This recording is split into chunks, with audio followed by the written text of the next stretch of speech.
모두들 새로운 예술 공간 잘 만나보셨죠? 지금부터는 저와 함께 세 번째 발걸음을 맞춰볼까요? 먼저 그동안 잘 지냈는지 안부부터 물어보겠습니다. 오랜만이에요. 대구 예술발전소. 대구 예술발전소에 새로운 공간이 생겼다고 합니다. 과거에 가봤던 미술관이나 전시공간이랑은 또 다른 곳이라고 하는데요. 제가 예전에는 이곳에 있는 작가님들의 작업 공간까지 둘러봤거든요. 이 건물 곳곳에 제 발길이 닿아 있습니다. 오늘은 제 발길이 닿지 않은 곳을 가보려고 합니다. 제 발길이 닿지 않은 유일한 공간은 3층에 있는데요. 여기는 작품 전시 공간도 공연 예술 공간도 아닙니다. 뭔가 스무고개 같죠? 이름부터 말하자면 대구 문화예술 아카이브 열린 수장고입니다. 열린 수장고. 제가 여기 처음 왔지만요. 사실 이 공간이 저한테 낯선 공간은 아니에요. 대구의 공연예술 역사를 한눈에 볼 수 있도록 기록한 공간, 문화예술 아카이브 열린 수장고가 대구 예술발전소에 생겼습니다. 지난 4월 29일 문을 열었죠. 여기가 어떤 곳인지 제가 직접 소개했었는데요. 이곳은 기록관이자 박물관, 그리고 도서관의 역할까지 맡은 대구 공연예술의 라키비움입니다. 눈으로만 둘러봤던 곳을 드디어 걸어보네요. 우리 지역의 문화예술 아카이브 공간이 이곳이 처음이지 않나요? 공간도 되게 다양하고요. 또 역사적으로 의미 있는 자료가 많다고 합니다. 어떻게 꾸며져 있는 걸까요? 전체 공간은 162제곱미터, 7가지 섹션으로 나누어진 공간. 교향악과 합창, 그리고 연극과 무용의 과거와 현재를 만날 수 있는 곳. 전시관 한쪽 벽면에서 그간의 역사를 되짚어 볼 수 있는데요. 한 세기가 넘는 대구 문화예술의 시간이 제가 서 있는 이곳에 자리합니다. 1900년부터 지금까지 100년이 넘는 시간 동안 대구의 문화예술을 한눈에 볼 수 있는 공간입니다. 대구를 공연 문화의 도시라고 부르는 이유 아시겠죠? 앞서 나들이 했던 예술 공간에 비하면 공간이 작죠. 만져지는 것보다 눈으로 볼 수 있는 예술인의 흔적들로 가득합니다. 자, 이제 저와 함께 역사의 한 페이지 속으로 걸어가 볼까요? 여기는 좀 특별한 방입니다. 이름은 예술가의 방. 1.5세대 작고한 음악가들의 유품으로 꾸며졌습니다. 대구 문학의 소식을 그 누구보다 발빠르게 전해주시는 분이십니다. 임원미 편집장님 모셨습니다. 안녕하세요. 안녕하세요. 네, 반갑습니다. 지금 저희가 있는 이곳이요, 예술가의 방이잖아요. 예술가의 방 직접 가보지 못했지만 이런 공간을 보니까 상상이 좀 가네요.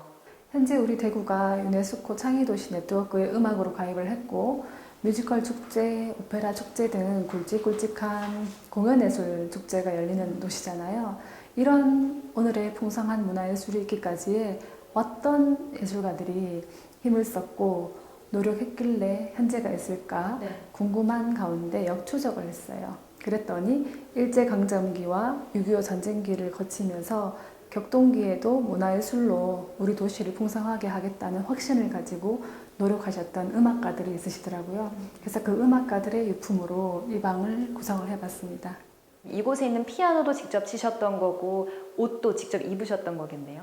네, 당시에 대구에서 장기적으로 이어진 거의 최초의 음악학원이었던 1950년에 개교한 대구 음악학원에서 사용하셨던 피아노, 그리고 그 일제강점기부터 6.25 전쟁기를 거쳐 활동하신 성악가들이 입으신 연미복, 그 외에 또 그 시기에 어렵게 구한 악보들 등 실제 사용하셨던 소품들로 구성을 했습니다. 그리고 그 음악가들이 또 국내에서 어려운 시기에 음악 활동을 하기 힘드시니까 해외 유럽에 계시는 음악가들에게 응원의 편지와 격려를 부탁한 그 증거들도 이렇게 같이 제가 전시해 놨습니다. 이때부터 지금의 그 대구 문화예술 도시라는 게 만들어진 것 같아요. 네, 그 토양이 된 시기라고 보실 수 있습니다. 오페라 운동가 이점희, 피아니스트 이경희, 대구 시립교향악단 초대 지휘자 이기홍, 그들이 뿌리내린 음악을, 그들의 삶을 잠시나마 그려봅니다. 여기는 문화예술자료 기획 전시대입니다. 전시된 자료를 둘러보며 저는 놀랄 수밖에 없었는데요. 한국전쟁이 치열하던 때도, 휴전조약을 맺은 1953년에도, 또 그로부터 1년 후에도 전쟁의 상흔을 달래는 음악은 시대를 살아가는 사람들 곁에 항상 함께였습니다.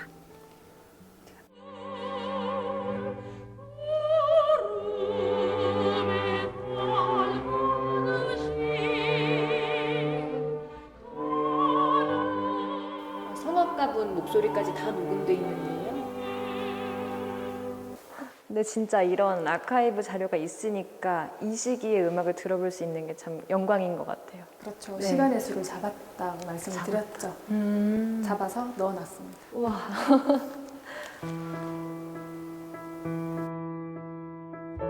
저희가 이 작은 공간을 만들면서 이름을 굉장히 고민을 했어요. 시간의 수의 흔적을 잡다 보니 리플렛 사진, 영상물 등인데 이걸 어떻게 보여드릴까 했는데 전시라는 개념이 들어가 버리면 굉장히 큰 기대를 하실 것 같고 보다 비주얼에 요새는 좀 화려함을 요구하잖아요. 그렇지만 수집한 자료를 샘플링해서 보여드린다는 의미로 수장고를 조금 열었다. 그래서 열린 수장고라는 이제 용어를 썼고요. 그러면 자료가 아직 수집 중이며 더 큰 미래를 향해서 나아가고 있다라는 의미를 더 담아낼 수 있을 것 같아서 그렇게 이름을 붙였어요. 그 수많은 자료들 중에서 이것만큼은 진짜 중요하다 싶은 게 또 있을까요? 이제 각각의 이 중앙 전시대를 유심히 보시면서 이렇게 해서 오페라가 시작되었구나, 대구에서. 이렇게 해서 연극이 시작되었구나, 합창이 시작되었구나, 무용이 시작되었구나라는 거를 짧은 시간만 내시면 확인하실 수 있으니까요. 중앙 전시대에 있는 유품들만은 꼭 다 신경 써서 보셨으면 좋겠습니다. 열린 수장고에는 과거와 현재가 함께 흘러갑니다. 6번째 공간인 오늘의 아카이브 열람실. 이달의 문화 소식부터 문화예술과 관련된 각종 도서를 읽을 수 있습니다. 이름 그대로 대구 문화예술의 오늘을 볼 수 있는 곳인데요. 열린 수장고의 핵심 멤버이자 문화예술 아카이브를 진행 중인 대구 문화팀과 함께했습니다. 이 수장고를 다 진두지휘 하신 거잖아요. 계기가 궁금합니다. 일단 더 늦기 전에 문화예술 자료를 수집해야겠다 싶었고요. 현장에 원로들이 가지고 계시던 게 돌아가시고 나면 없어진다는 걸 알았고 더 늦기 전에 수집해야겠다는 필요성을 가지고 있었는데 이걸 공감해주지 않으시더라고요. 왜 하냐고. 옛날 거 모으면 꼰대잖아 라고 하시는데 누구나 다 앞을 향해 달려가는 시기에 놓치고 가는 건 없는지 살펴가며 챙겨가야 될 필요성이 있잖아요. 공감을 얻기 위해서예요. 중요하네. 이런 걸 모았구나. 이게 좀 더 활용되면 좋겠구나 라는 부분에 많은 분들이 공감을 해주셔야지 이 일에 탄력을 받잖아요. 그래서 수집 시작한 지 1년밖에 안 됐지만 이렇게 수장고를 개관해서 열린 수장고를 만들었습니다. 직접 발로 뛰어서 인터뷰도 하시는 거고 또 자료도 모으신 건데 그래서 또 기억에 남는 에피소드도 있을 것 같아요. 그분들을 만나뵐 때 예전에 만나뵀을 때보다 너무 연로하셔가지고 저희가 조금 안타깝기도 했었거든요.